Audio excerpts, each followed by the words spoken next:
Hey there everyone, and welcome to round 2 of the No Need for Speed community tournament. If you haven't seen this round 1 already, then go check out the description. There's a link to the video there. You obviously should watch round 1 before round 2. This tournament was hosted by Interference with some help from SaSSolino. It was on the Discord, and if you're interested in joining the Discord to join in future tournaments like this, or otherwise just chat with the community and learn some stuff, then there's a link in the description to go join the Discord. The tournament rules we're not going to go over because I went through them last video. However, I do want to mention a few things. That is, Bastia is only on there because it was for popular vote. It wasn't like the organiser thought it would be overpowered or anything. It was just people wanted it gone and not in this tournament. Thug Bruce, also I should mention, this is actually the water thug. I might have said it was the shadow thug before. The water thug, if you feast it, it does high damage and poison to all the enemies, which because the thugs are very easy to run when they're low speed, and they're really hard to disable because they're stun immune and sleep immune. Thug Bruce is a bit of a nightmare to deal with. It can just wipe out an enemy front line, and it wouldn't be very fun. With that said, also I think Thug Becky should have been banned. I'm surprised it wasn't, and I think in hindsight they think it probably should have been too. Same with Anku Dragon, that wasn't banned, and in hindsight really should have been banned. It's very powerful in this kind of special rule, and we saw it quite a few times in the last video. We're going to see it more today, and as we go further in the tournament. The other thing is the link double give turn. In the last video I talked about how the give turn loop was fixed. In fact, when this tournament happened, the give turn loop was still possible. That is where you give turn to a double give turn, and then that itself is able to give turn to a give turn monster and something else. So you're able to go in this loop between it and get like up to 3 turns instantly for a sweeper, which is a bit overpowered. So they didn't want that going on, so that's why they banned it. Also, looking at the tournament structure, in the last video I unfortunately made a slight mistake.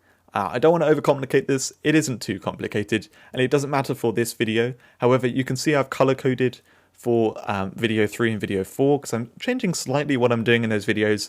Basically, there was one battle which I forgot about. If you noticed it, then props to you. I'm surprised actually nobody commented. I'm not sure if anyone noticed, but the loser from that round 3 winners battle, they were then just ignored previously. However, they actually face off against the winner from round 4 in the round 5 losers final. So the winner from round 4, which is the loser's side, they then face off against that person in round 5, and then the winner of that battle goes to the grand final. So in video 3, it doesn't matter for this video, but video 3, we're going to show round 3 and round 4, just the loser's side of the tournament. And then video 4, we're going to do the winners facing off against each other, and then the loser of that battle facing the winner of round 4, and then finally the winners of those previous 2 battles facing off in the grand final. Sorry for the confusion there, and sorry if this is overcomplicated. I'm just trying to give you some idea of the structure of it, and I made this, I spent a bit of time making this slide, so it's kind of good to reuse it. Anyway, this video is going to cover round 2, as we said. Got 2 battles which we're going to go through first, which is on the winners side of the tournament. They're the people who won in the previous round. So that's Alvarez versus Axel, then Tanbeer versus Doggo. Then we're going to look at the losers side, which is SaSSolino versus AidanGC, and then finally Djbasak versus BlazingStorm. So let's start off with Axel versus Alvarez. So we're seeing this from Axel's side, and Axel's using the team which we saw in round 1, which is built around give turn, sleep all, and then we've got the lemon coming in to try and take out the enemies that way. The opponent has thugs, and they're actually using Thug Bruce, which is banned, but anyway, we'll get to that in a second. So the sleep all was amazing there, putting to sleep both Flutterdrake Salvia and Anku Dragon, which are the only 2 enemies that can actually be put to sleep.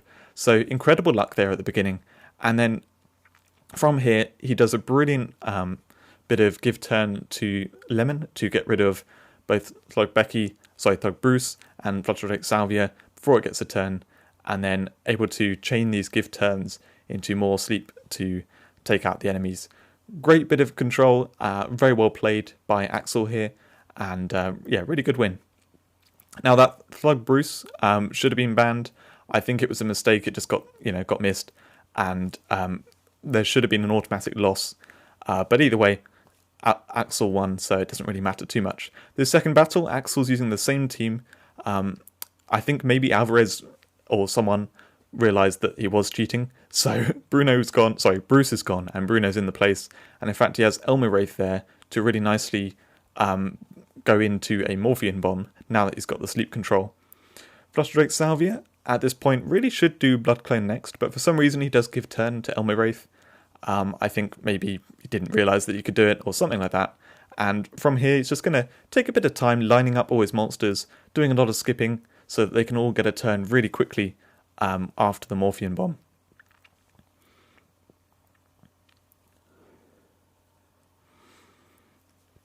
So after some careful skipping, you can see things lining up now. Elmiraith's going to get the first turn, use the Morphean bomb, and then the other monsters are going to get their turns really quickly.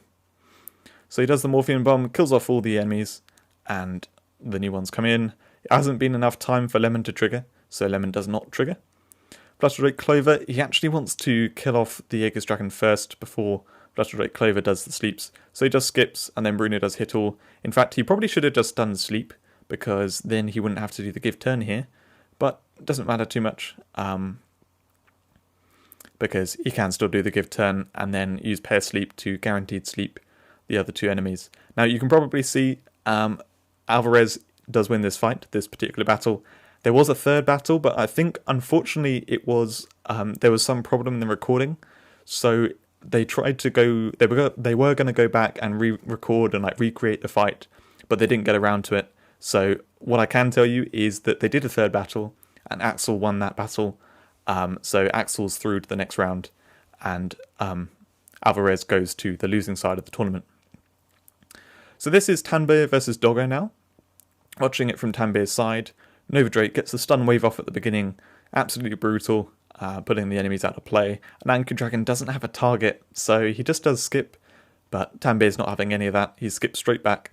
So Anchor Dragon's forced to just use a Protector Killer on, something random. So he does it on the Flusterdrake Clover. Tanbeer uses the sleep to just pass a bit of time, because he's actually going to use the Time Strike to bring Aegis Dragon down to hold ground. And Epidemic is a brilliant inclusion for this. As we said earlier, Anchor Dragon's a nightmare, really strong in this special rule, and Epidemic gets rid of it perfectly. So great inclusion there, dealt with the enemy Anchor Dragon. And then he can get one kill on Nova Drake to then be able to kill off that Kami Shogun. Weird choice that he didn't do Assisted Dusk. He definitely should have, because then this Raw Bloodthirst would kill off the Kami Shogun. Bit of a mistake. But yeah, this Kami Shogun uses Sudden Death, and brilliant finish. Killing itself off, very funny. So round two, the second battle here, we're seeing it from the other side. Unfortunately, we missed the beginning. We missed the stun wave. But as you can see, slight changes to Tanbeer's team, just changing to that Yin rather than Flusterdrake Clover. But very similar. The battle's over already. Great choice of monsters and very well played. So Tanbeer's through to the next round on the winner's side. Now we have SaSSolino versus Aidan, watching it from SaSSolino's side. And SaSSolino's got a lovely setup here for Last Bite, which unfortunately AidanGC can't hit around that Protector, and then the Last Bite gets set up right at the beginning. He kills off Lucifer, very important to stop that Link Deathstroke, because Yin's Link Deathstroke would actually really counter this kind of setup. And then he kills the Yin, I think just because he's worried about the Link Deathstroke again. So he kills, turns it into Yang before killing off Draconite, and then he can finish off this Yang and take the win.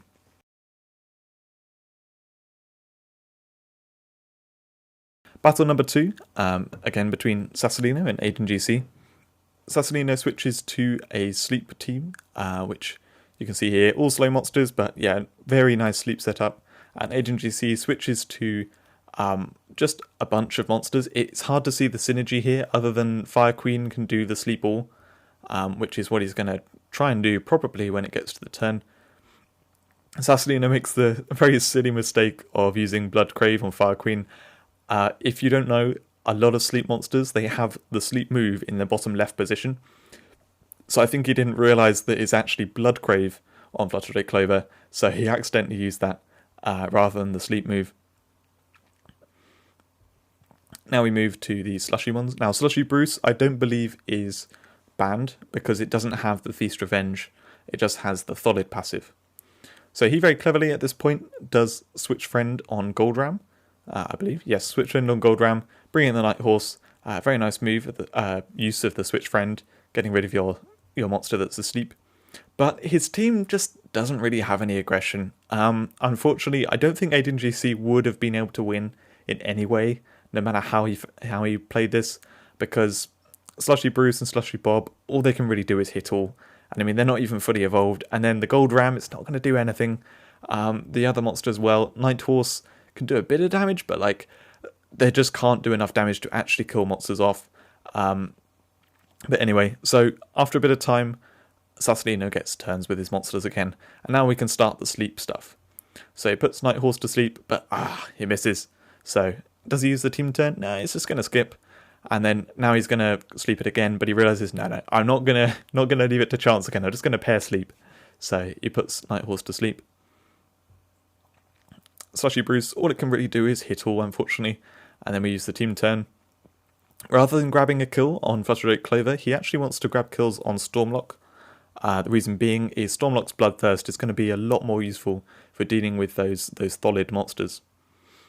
So he gives turn to Stormlock and grabs the second kill now, just before that can be messed up by anything. And then he can give turn to it to use the Death Wish, and hopefully it'll kill one of those slushies, which it does. So from here he can just sleep and sweep out the last few monsters. Great win for SaSSolino. This is his second win, so that's AidanGC out of the tournament, and SaSSolino moving to the next round. Lastly, we have Djbasak versus BlazingStorm. Watching this from Djbasak's side, so he has Nova Drake, as we've seen with quite a few monsters, and BlazingStorm is using the same team which we saw last round, with building around Bauble Basher, so it can try and have all these rocks and the Slayer Bane Retribution stuff. Really nice kind of synergy going on. Jumboid also, I forgot to mention, Jumboid is plant type, so Bauble Basher does get boosted stats while that's on the field. Now, the choice of not doing Stun Wave with Nova Drake is quite an unusual one. However, I believe he's keeping the use of Stun Wave until there's just Bauble Basher left. Doesn't really need to, but that's what he's going for. And so he didn't kill anything for a little while there. And then, killed off some Rockoids. He's trying to get rid of Gear Croc so he can use Raw Bloodthirst, but unfortunately didn't actually die, so he just uses another Assisted Dusk, and then Chrono Killer to take down the Flutterdrake Salvia. So now with just Bauble Basher left, he doesn't really stand any chance. He's not going to get through these monsters, so I think he just pretty much gives up. Doesn't even try to hit round the Protector, just does Retribution on it, and that's a win to Djbasak. So then they do another battle, and exactly the same setup. Kind of strange how BlazingStorm didn't use any other team, just with this team. I mean, it's a fun team, really fun idea, absolutely no disrespect to that. But it was kind of odd that he didn't change at all. So yeah, anyway, this battle, kind of similar to last time. However, Djbasak went a bit more aggressive at this point, decided to use Chrono Killer on Flutterdrake Salvia, and then the Jumboid, rather than using Sacrifice Summon, went with Sleep All, and brilliantly it hit 2 out of the 3 monsters. If it hit Nova Drake as well, I think there might have been a bit of a chance to come back, which is really quite interesting. But anyway, unfortunately it didn't hit the Nova Drake, so now he's got, turns with his monsters. Got to try and hit something here, thinking whether or not to do the Retribution, I guess. He does go for the Retribution, it hits Gear Croc, and it doesn't actually kill it, which is very unfortunate. Nova Drake, for some reason, he didn't use Time Strike on Jumboid. I think, to be honest, knowing myself, it's quite easy to forget that Nova Drake has Time Strike.